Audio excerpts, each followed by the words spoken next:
how do you maintain that motivation throughout the course as the learners continue? Well, in a sense, you've made a promise. When they believe that they need to know this and this experience will change it, then you have to deliver on that promise. And that isn't, as you say, repeating the same message again.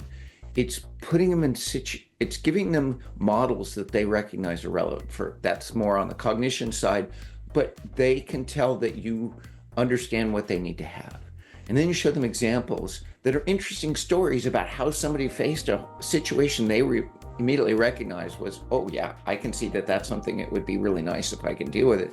And they show how the model does it. And cognitive research by John Sweller shows, boom, if you give people examples before they practice, they actually do better, learn faster than if you immediately throw them into practice.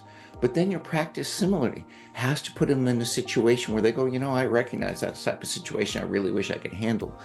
And have you given me enough model? And it's got to be, there's a number of elements that have to triangulate. You need to have the right setting, the right context. You need to have the right level of challenge. It can't be too easy that it's boring. It can't be too hard that it's frustrating.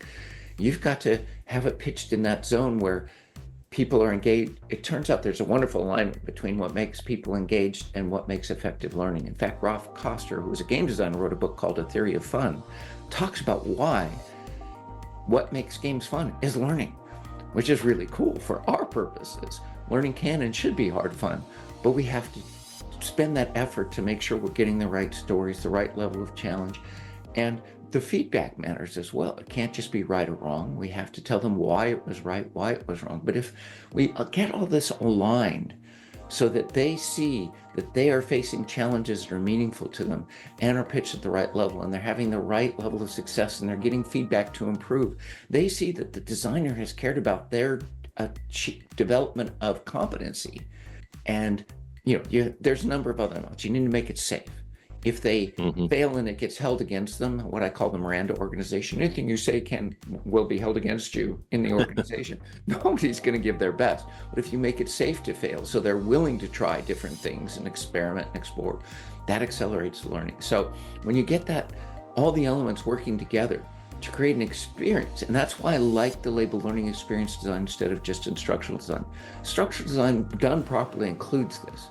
But it's too easy to just focus on a linear process and focus on the cognitive and not include the emotional. And I think learning experience helps highlight the role the emotion plays. And we actually have evidence that when people are motivated, they learn better.